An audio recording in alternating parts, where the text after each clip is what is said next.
불교 음식학 테이크 원 푸드 폰이라고 그러는데 이건 거의 식욕에 대한 것이 지금 고삐가 풀린 상태다. 대한민국에 더 특이하다. 욕망에 대한 절제 개념이 지금 없는 상태다. 올바른 사회인가?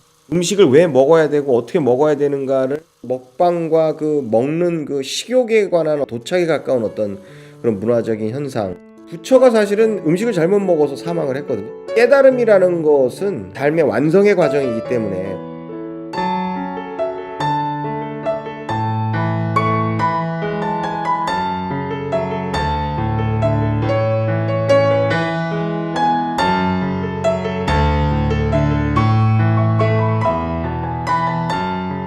자, 오늘 소개해드릴 책은 그 불교 음식학이라는 책입니다. 부제는 뭐 음식과 욕망 이렇게 돼 있고 저자는 공만식 지음, 출판사는 불광 출판사고요. 2018년 2월 5일 초판 1세 발행 책입니다. 초판이 다 소진이 안 된 거겠죠? 1년 됐는데 출판사는 불광 출판사 책이고 그리고 이 책은 뭐 제목에서 그대로 이야기해주고 있듯이 불교의 어떤 음식에 관련되는 어떤 내용들, 그러니까 초기 불교의 음식에 관련된 어떤 그런 역사적인 내용들에 관한 것을 이렇게 정리를 해놓은 책이고 1995년도에 그 석사 논문은 뭐 평등 관련되는 초기 불교의 평등 사상 연구로 석사 논문 받으신 것 같은데 모르겠습니다. 동명이인일 수도 있고 근데 제가 파악한 바로는 그 영문 불교서를 몇 권 번역을 하신 게 있어요. 그리고 이후에 이제 그 불교 음식과 관련되는 부분으로 연구 방향을 정하셔서 뭐 영국에서 또 논문을 쓰셨는데 그리고 박사학위를 받으셨는데 그 영국에서 쓴 박사학위를 번역한 책이거든요. 근데 그 논문을 번역해서 책으로 내는 것에 관해서는 좀 그 뭐 여러 가지 관점이 있을 수 있죠. 예를 들어서 일반적인 책과는 좀 다른 형태로 취급되어야 되는데 하여튼 우리 사회는 아직도 논문이 마치 무슨 돈을 주고 사봐야 되는 어떤 것으로 지금 되어 있어요, 현재. 원래 논문이라는 것이 그 모든 대중에게 공개되어야 하는 어떤 것임에도 불구하고 사실은 지금 돈을 꽤 비싼 돈을 내고 논문을 봐야 하죠. 물론 그 도서관에 직접 가면은 볼 수는 있지만 정보화 사회 누구든 컴퓨터로 인터넷에 접근이 가능한 이 정보화 사회 뭐 무슨 4차 혁명이니 뭐니 이런 개소리들을 하고 있는 이 시국에 논문에 대한 어프로치를 돈을 주고 해야 된다는 건 이건 굉장히 심각한 지금 문제를 안고 있다. 이 학위 논문들까지 학문적인 저서들과 학문적인 글들이 유통되는 방식이 최소한 논문은 누구나 이렇게 돈을 내지 않고 자유롭게 어프로치할 수 있는 그러한 게 사실은 올바른 사회인데 근데 우리나라 같은 경우는 지금 뭐 대학 관계자가 아닐 경우에 논문에 접근하려면 뭐 논문 편당 막 몇천 원씩 하고 그래요. 그러니까 한번 그걸 다운로드 받아서 보려면 사실은 꽤 비용이 많이 들어가죠. 이게 지금 제대로 된 사회인지는 모르겠어요. 근데 지금 이렇게 세팅이 돼서 돌아가고 있고 누구도 거기에 대해서 지금 좀 뭐 문제 제기를 안 하고 있는 상황인데 다른 어떤 논문보다도 저희 개인적인 생각으로는 만약에 국가 장학금을 받고 쓰여진 논문 혹은 그 연구 논문 자체에 국가의 돈이 들어가거나 세금이 들어간 논문 같은 경우에는 국민 전부에게는 공개돼야 되지 않나 이렇게 좀 생각을 하는데 아무튼 이거는 지금 논문을 바탕으로 해서 만들어진 책이고 근데 이거 요 케이스는 좀 다르다고 할 수 있죠. 왜냐면은 이분은 지금 영국에서 영어로 쓰신 논문을 이제 한국어로 번역돼서 이렇게 책으로 만드신 거기 때문에 그런 어떤 논문의 어떤 상업화의 그 논점은 약간 빗나간 책이기는 해요. 근데 아무튼 그렇다. 뭐 곁들여서 얘기를 하자면 아무튼 가격은 뭐 27,000원이고요. 그러니까 저희 뭐 10% 할인하고 5% 적립하고 그럼 계산해 보십시오. 그렇게 해서 얼마 되겠죠? 그래서 24,000 얼마 될 것 같은데 판매가는 커버는 하드커버입니다. 엄청나게 비싸다 이렇게 생각되지는 않는데 내용은 하여튼 좀 굉장히 훌륭한 책이고 이게 박사학위 논문을 혹은 어떤 논문을 책으로 내는 것의 장점은 또 있죠. 분명히 어떤 의미에서 장점이 있냐면 일단 뭐 그 내용 자체가 이렇게 좀 충실하고 그리고 좀 깊이가 있는 어떤 내용들이고 체계적인 내용들이다라는 점에서는 사실은 장점이라고 할 수 있죠. 근데 어떤 면에서 보면 모든 저작이 사실은 그렇게 쓰여져야 돼요. 박사학위 논문 수준으로 사실은.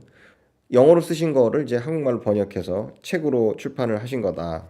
그리고 그 불교 음식과 관련되는 이 논문은 지금 논문이 몇 개 있습니다. 우리나라에. 더 필요하신 분은 그런 논문들을 보실 수도 있는데 여러 각도로 읽을 수 있어요. 이거 굉장히 진지하게 읽을 수도 있고 혹은 정말 흥미롭게 재미있게 읽을 수도 있거든요. 불교적인 어떤 진짜 어떤 그 정신 수양과 관련돼서의 수양서로서는 사실은 적절하다고 볼 수는 없죠. 이거는 그러기보다는 불교 문화랄까, 불교의 어떤 역사적인 어떤 초기 불교의 모습이랄까, 혹은 평소 그 불교 음식과 관련된 어떤 궁금증들을 흥미롭게 다룬다는 점에서 그런 그 흥미있게 읽을 수 있다는 점에서는 굉장히 가치가 있는 책인 것 같고요. 만약 어떤 분이 좀 도를 닦으신다. 근데 이 책을 볼 필요는 없을 수도 있다고 생각을 해요.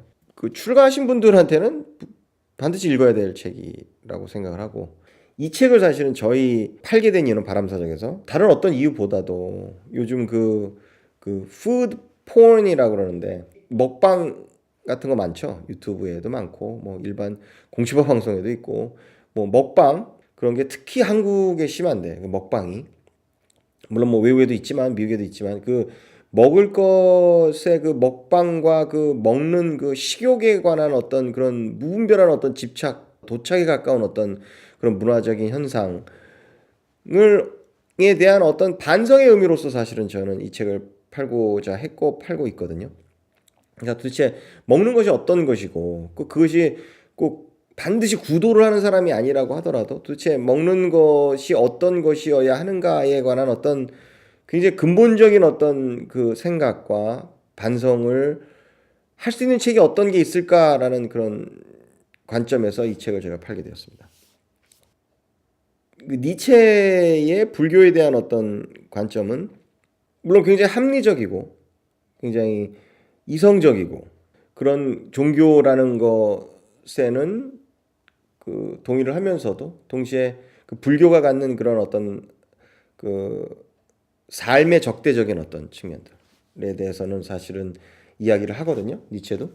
근데 사실은 불교가 삶에 그렇게 적대적인가에 관해서는 또 논란의 여지도 있을 수 있어요. 왜 그러냐면 여기 이 책에도 보면 그런 게 있거든요. 사실은 어떤 게 있냐면 예를 들어서 뭐 음식이 먹어서 그것이 소화돼서 소화액과 뒤섞여서 나중에 배출되는 그 상태의 그 과정을 명상을 해요. 그거를. 그래서 그런 명상을 통해서 사실은 이 음식에 대한 집착으로부터 벗어나려는 어떤 수련이나 이런 그런 작업들을 하는데 불교에서 사실은 그 음식이 막 그렇게 타액과 뭐 침과 뒤섞여서 이렇게 뭐 막 이렇게 뱃속에서 돌아다니고 하는 것에 관해서 생각하고 고찰하는 것은 사실은 삶의 적대적인 태도이기는 하죠. 그것은 어떤 의미에서 보면. 그런데 그 진짜 니체가 말한 것처럼 불교가 삶의 적대적이냐? 혹은 그 불교 입장에서 보면 사실은 삶의 적대적이라기보다는 불교는 무지의 적대적일 수도 있어요. 어떤 깨달음이라는 것은 혹은 깨달음으로 가는 그 과정이라는 거는 구도의 과정이라는 거는 그런 어떤 면에서 보면 삶의 완성의 과정이기 때문에 과연 그것이 삶의 적대적인 것이냐는 거는 사실은 뭐 논란의 여지가 있을 수 있어요. 그러나 아무튼 뭐 그렇게 표현을 하고 있다. 그리고 이 책은 하여튼 굉장히 다양한 각도로 읽어질 수 있는 책이라는 거죠. 이렇게 어떤 그 철학적인 함의에 의해서 읽어질 수도 있고 그리고 또 이런 관점에서 바라볼 수도 있어요. 예를 들어서 과연 부처가 음식학에 대해서 불교의 음식학 혹은 뭘 어떻게 먹느냐의 문제에 관해서의 조언을 우리가 부처한테 얻어야 되느냐 또 논란의 여지가 있을 수 있어요. 왜냐? 그 부처가 사실은 음식을 잘못 먹어서 사망을 했거든요. 부다의 사망 원인이 여러 가지 것도 뭐 논란의 여지는 있지만 아무튼 독버섯을 먹었는가 아무튼 뭐 음식을 잘못 먹어서 죽었다고 이렇게 알려져 있거든요. 그 당시에 평균 수명의 2배를 살았기 때문에 그것이 음식이 사실은 사망의 원인이다라고 직접적으로 이야기할 수 없다. 뭐 이렇게 얘기할 수도 있지만 아무튼 뭐 독버섯을 먹어서 하여튼 음식을 잘못 먹어서 이렇게 그 부처님이 돌아가셨기 때문에 사실은 뭘 어떻게 먹느냐에 관해서 사실은 부처의 어떤 그런 것이 우리가 그걸 들여다보는 게 어떤 흥미로운 입장에서 마치 어떤 민속학적인 어떤 측면에서 종교 문화적인 어떤 측면에서 이렇게 바라볼 수는 있지만 뭘 먹어야 되느냐에 대해서 절대적으로 부처의 말을 따라야 되느냐는 거는 또 논란의 여지가 있을 수도 있어요. 또 이게 사실은 불교의 본질과도 관련되어 있는 건데 불교는 굉장히 실용적인 어떤 의미에서 종교거든요. 이게 굉장히 관념적이고 무슨 뜬구름 잡는 종교가 아니라 굉장히 얼전하고 굉장히 긴급한 어떤 필요에 의해서 사실은 그 출가라는 거를 하거든요. 돌을 닦거든요. 그 부처가 이야기했던 그런 어떤 그 삶의 어떤 명제들 혹은 삶의 문제들이라는 거는 이게 타협이 불가능한 문제고 굉장히 얼전한 문제고 그걸 이제 어떻게 묘사를 하냐면 일반 다른 종교들과는 달리 그 불교는 그 출가한 사람과 출가하지 않은 사람으로 이렇게 나뉘거든요. 그러니까 말하자면 불교의 그 밑에 깔려 있는 어떤 그런 그 근본적인 어떤 전제는 사실은 그 모든 사람이 출가하지 않는다는 것이 밑에 전제를 깔고 있어요. 그러니까 그래서 그게 불교가 귀족적인 종교일 수도 있고 그렇기 때문에 탁발 혹은 음식을 얻어먹는다는 것이 하나의 그 출가자들에게 혹은 스님들에게 혹은 수도하는 사람들에게 가서 마을에 가서 음식을 얻어먹는다는 것이 그게 사실은 굉장히 그 황당한 거거든요. 사실은 그 어떤 의미에서 보면 물론 모든 종교들이 어떤 음식에 대한 태도들이나 어떤 특징들을 가지고 있지만 기독교 같은 경우에는 거의 그런 것들이 별로 없고 뭐 제사 지낸 음식 우상 숭배와 관련되는 부분을 제외하고는 사실은 그 불교는 그러니까 기독교는 사실은 음식에 대한 어떤 그런 제한은 없다고 봐야죠. 그러니까 입으로 들어가는 게 나쁜 게 아니라 나오는 게 나쁘다. 뭐 이렇게 마태복음에 어디 그 성서의 말도 있듯이 기독교도 그렇고 그다음에 다른 어떤 종교들도 사실은 그 종교가 갖는 어떤 그 종교가 태생되었던 그 문화와 관련되는 어떤 지점에서의 음식이 문제가 되지 실제 사실은 종교적인 이유로 어떤 음식을 먹거나 안 먹거나라는 거는 그렇게 많지 않다고 볼 수 있어요. 근데 이 불교도 아무튼 그 음식과 관련돼서는 사실은 그 불교의 그 기본 전제인 굉장히 독특한 기본 전제죠. 이 출가한 사람과 출가하지 않은 사람. 그러니까 부처를 따라서 돌을 닦는 사람과 닦지 않고 그냥 제가하고 있는 사람들이 삶이 두 개가 다르고 그리고 그 출가한 사람들이 돌아다니면서 음식을 얻어다 먹는다는 그 컨셉, 그 개념이 사실 굉장히 독특한 개념일 수 있거든요. 근데 그게 왜 그렇게 그 얻어먹는다는 개념이 왜 그게 어떤 의미에서 보면 굉장히 그 불교적으로 실용적인 어떤 해결책일 수 있어요. 먹는 것을 해결하는데. 그러니까 이 책을 읽어보시면 또 나오지만은 그 음식을 먹고 마련하고 저장하고 뭐 생산하는 것이 금지되어 있거든요. 사실은 원래 뭐 우리나라에 왜 밑에 어디 절에 가면은 무슨 뭐 녹차 재배하시는 분들 이런 사람인데 이런 거 하면 안 돼요. 사실은 원래 불교적 관점에서 보면 그 음식을 생산하거나 저장하거나 발효하거나 이러면 안 돼요. 이 초기 불교에선 그렇게 말을 하거든요. 그러니까 음식도 어떤 의미에서 보면은 사실은 그게 상식적으로 맞지 않죠. 음식이 자기가 먹을 걸 자기가 만들어서 먹든지 어떻게 먹어야 되는데 그거를 다른 사람 마을에 가서 얻어서 집집이 방문해 갖고 조금씩 얻어서 그걸 먹는다? 라는 관점이 지금 보면은 굉장히 좀 바람직한 관점 같지 않아 보이지만 사실은 그 불교가 갖는 어떤 그 불교라는 그 종교 혹은 그 구도 행위가 갖는 긴박성을 바라보면 그리고 현실적으로 모든 사람이 출가하는 게 아니라 일부 출가하고 일부 출가하지 않는다는 대전제가 존재한다는 그것을 생각해 보면 그 탁발을 해서 음식을 얻어오는 것이 굉장히 현실적인 어떤 해결책일 수 있다. 그러니까 그게 그 철학적으로나 혹은 그런 어떤 적으로 볼 때는 그것이 사실은 기존에 있는 어떤 사회 체제에 기생하는 형태랄 수도 있지만 그러나 현실적으로 만약에 100명의 인구 중에 2명만 출가하고 98명이 출가하지 않고 일반 사회생활을 하는 어떤 시스템 하에서라면 그 2명의 출가한 사람이 음식을 먹는 것이 현실적일 수 있다는 거죠. 음식 가서 탁발해서 받아온다는 것이. 이렇게 얘기를 하거든요. 이 출가라는 게 불교에서의 출가가 사실은 집이 불이 났는데 불이 난 집에서 뛰쳐나오는 거. 아무도 도피라고 하지 않죠. 출가를 한 사람들, 불교의 귀에서 그런 어떤 진리를 추구하는 세계로 들어선 사람들의 그 긴박성과 그 절대적인 어떤 그런 상황은, 그 급박한 그 상황은 사실은 그 이외의 모든 나머지 상황들을 부차적인 어떤 것으로 만들 수밖에 없다는 거죠.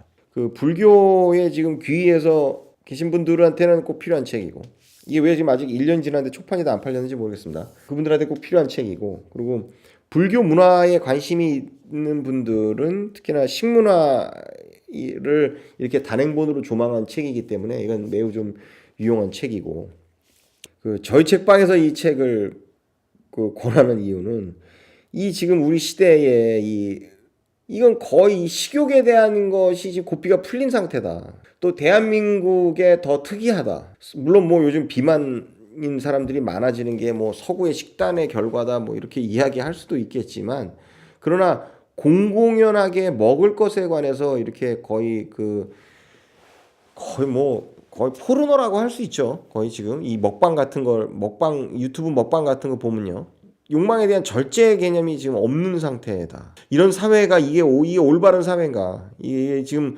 우리가 음식에 대해서 다시 한번 생각해보고, 절제에 대해서 생각해보고, 또 음식을 왜 먹어야 되고 어떻게 먹어야 되는가를 에 대한 근본적인 어떤 그 생각을 그 반성을 하는데 도움을 주는 책이라는 점에서 저희는 선정을 했습니다. 제가 또 굉장히 놀랬던 부분은, 그 초기 불교에서는 특히 부처님은 일일 일식을 말씀하시고 계시거든요. 일일 일식에다가 게다가 그것도 이제 오후에는 먹지 않는 걸로, 오전에 먹는 걸로 이렇게 말씀을 하세요. 그 건강에도 굉장히 좋거든요. 오전에만 밥을 먹는 게. 그러니까 오후에 먹지 않는 이유는 여기서 뭐 말씀하시기로는 뭐 그 수행을 하는데 도움이 되지 않는다. 더부룩한 것도 있고, 사실 또 많이 이렇게 배불리 먹으면 이렇게 좀 브레인이 이렇게 뇌가 이렇게 좀 기능을 잘 안 하거든요. 좀 졸리기도 하고. 그러니까 그런 의미에서 항상 오전에만 밥을 먹는 거, 이것도 굉장한 어떤 그런 건강에는 의학적으로는 굉장히 좋은 그 태도거든요. 그게 간헐적 단식에 가깝죠. 물론 간헐적 단식이라는 것이 하루 안 먹고 하루 먹고 이런 것일 수도 있고, 뭐 며칠 안 먹었다 먹고 이런 것도 간헐적 단식에 들어가지만, 사실은 하루에 한 끼만 먹고 그것도 오전에 먹는다면 그 공복의 시간이 굉장히 길어지기 때문에 사실상의 간헐적 단식이라고 볼 수 있거든요. 그러니까 그런 측면에서 보면 그것도 굉장히 좀 생각해 볼 여지가 있는 훌륭한 어떤 그 음식을 먹는 방식이고, 뭐 그런 모든 것들이 여기 나오거든요. 이렇게 음식을 먹는 방법, 무슨 뭐 혀를 내밀지 않고, 뭐 많이 넣어서 씹지 않고, 뭐 소리 내서 막 개걸스럽게 먹지 않고, 뭐 사회문화적인 맥락에서 사실은 이야기를 해야지, 이게 돌을 닦는 것과 관련돼서 혹은 득도 성불을 하는 것과 관련돼서 혹은 구도를 하는 것과 관련돼서야 먹는 거는, 사실은 그 기본적인 어떤 음식에 대한 불교의 태도는 그 구도를 하는 것을 방해하지 않는 수준에서의 절제해서 먹는 정도. 그리고 뭐 먹는 것을 건강하게 먹어야 되는 것들은 맞고, 그러나 과도하게 먹지 말고, 삶에 대한 욕망 혹은 식욕, 성욕이 사실은 근본적으로 어떤 같은 욕망의 뿌리를 갖고 있다고 볼 수도 있거든요. 이 현대인에게 사실은 음식이 어떤 의미가 있고, 우리가 어떻게 먹어야 되고, 그다음에 음식 관해서 어떤 자세를 가져야 되는가를 보여주는 너무 훌륭한 책이기 때문에 제가 선정을 했습니다. 뭐 책은 뭐 가격은 조금 그렇게 싼 가격은 아니지만, 전혀 이거 구입하시면 후회하시고 그럴 책은 아니고, 내용 면에서나 굉장히 흥미롭습니다. 금방 읽어요. 그리고 너무너무 재밌어요. 또 만약 인터넷으로 구입이 힘드신 분들은 밑에 그 통장으로 입금해서 구입하실 수 있는 방법을 밑에 적어 드릴게요. 그렇게 해서 구입을 하시고, 뭐 전혀 후회가 되지 않을 그런 책이고, 너무너무 우리 사회에서 지금 꼭 필요한 책이다. 지금 불교를 믿거나 믿지 않거나 모든 사람이 이 책을 지금 읽고, 지금 먹는 것 자체에 대해서 지금 반성을 해야 되는 시기가 아닌가. 그 음식 자체의 질은 너무너무 많이 떨어져 있고, 그럼에 비해서 그 우리가 노션 오브 푸드 혹은 뭐 음식이라는 그런 개념은 있지만, 실제 그 음식의 뉴트리션이나 영양이나 이런 어떤 질적인 측면에서 굉장히 저하된 그런 하급 그 음식들을 먹고 있으면서, 그렇게 영양이 떨어지기 때문에, 그래서 더 많이 먹어야 되고, 그래서 더 개걸스럽게 먹고, 항상 굶주려 있고, 끝없이 먹음에도 불구하고 끝없이 살이 찜에도 불구하고 끝없이 계속 굶주려 있는 어떤 이런 그, 그 잘못된 어떤 서클 안에 갇혀 있는 그런 상태의 어떤 우리의 그 현재 상태를 어떤 식으로든 하여튼 그 지금 반성을 해야 한다. 그리고 그 반성은 이 막 나가는 사회가 해주는 게 아니라 어떤 언론이 해주는 게 아니라 누구 스승이 해주는 게 아니라 학교가 해주는 게 아니라 이 개개인들이 알아서 해야 된다. 그게 지금 끔찍한 상황에 있다. 그래서 그런 의미에서 꼭 이 책을 보시고 사실은 좋은 식문화를 하시고 그다음에 구도를 하시는 분들은 좀 좋은 결과를 얻으시기를 바랍니다. 감사합니다.